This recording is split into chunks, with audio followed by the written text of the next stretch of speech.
Hi, my name is Simon and I'm a video content creator. Welcome to my office. Today I will take a look at the new Hollyland MARS 400S Pro video transmission system. And I will also compare it with the MARS 300, which I have here, which is the older system that I've been using for last few months on the various sets and various occasions. Maybe first I can show you where I've been using Hollyland MARS 300, this one here, in last few months on the various shoots that I had. So basically there have been a few different cases where I've used it. One of them was just to show the picture on the bigger monitor on TV to the client. When they're on the set, I can transfer the pictures to them directly, so they can have any comment or at least they see what's going on. The second case where I've used it was for focus pulling. So I was controlling the camera and my assistant was working with the focus, making sure everything was sharp. And it proved to be quite useful also in this scenario. Another way where I've used it was when I mounted on the crane. The camera was high up, so obviously you cannot see the monitor, and I transferred the pictures so me and the assistant could see what's going on. Last but not least, I've also used it for live stream event where I was one of the 4 camera guys, and I have my camera on EasyRig. And I used the Hollyland image transmission system to send the video signal to the live stream operator. It was a live music event, so the dynamic camera really bring the extra quality to final product, and everybody liked it. And the Hollyland was very reliable also on this occasion. I had no problems with it unless I go behind a very thick concrete wall. But that's normal.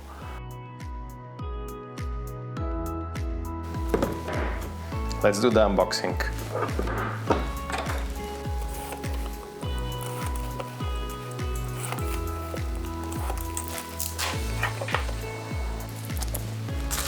So here are some manuals, some cards, and here it is. The transmitter, the receiver, and the power adapter, the plug, and 5 antennas.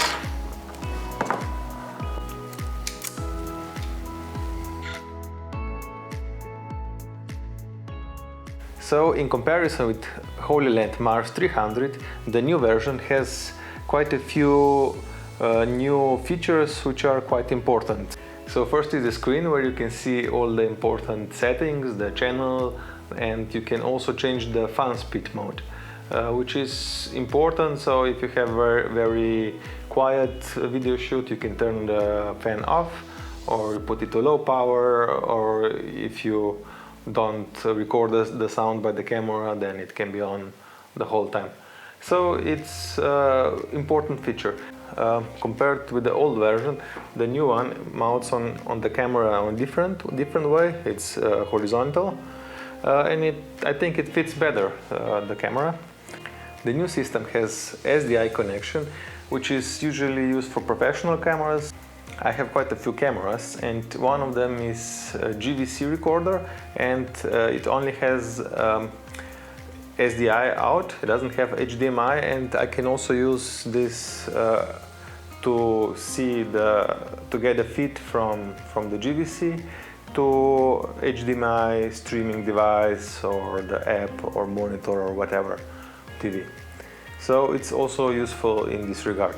One of the important features of the new recorder is that you can connect with it to 4 different wireless devices such as iPhones and iPads.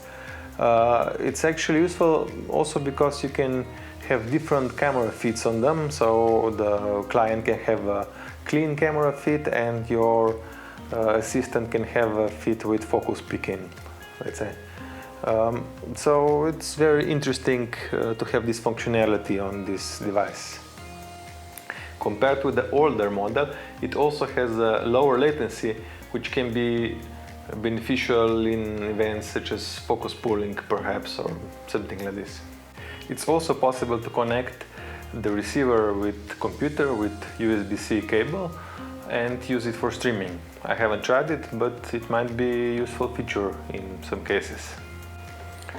So the system also has 3 power supply options. One is the Sony NPF battery, which is very common, and other is with their included power adapter. And it also can be powered with the USB-C cable, which I think I will use in some cases.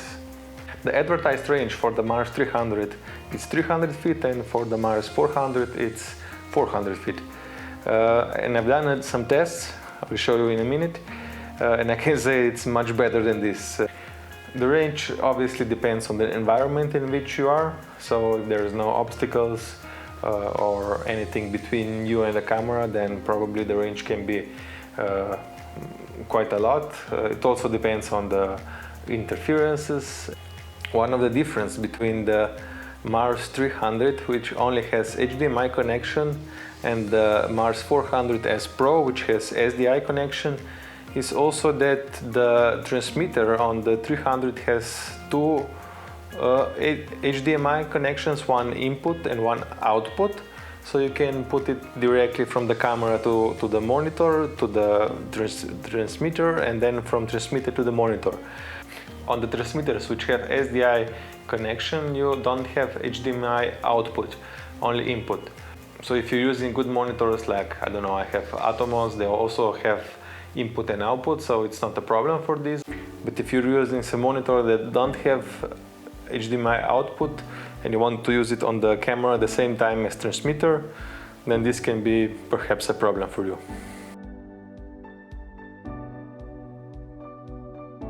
First I tested the Mars 300, the older model, and I asked my wife to walk away from the car where was the receiver, and she had the transmitter on the camera. I wanted to see what range it will be, and she kept walking and walking and walking. The range was much longer than expected. In the manual it's saying 300 feet. And she was walking on and on and on, all the way to 500 meters or 1,600 feet. It's really rarely that a company states a much lower number than it actually is. And then I switched it to the Mars 400S Pro. Its advertised range is 400 feet, but I was expecting it to be even better than the Hollyland MARS 300. And it really was. The final range was astonishing 2,600 feet or 800 meters. So to finish with the review, I can say that both Hollyland products, Mars 300 and the new 400S Pro, have been reliable pieces of equipment. I will be definitely keeping Hollyland MARS 400S Pro. So I hope this review will help anybody with their decision, and I wish you all the best.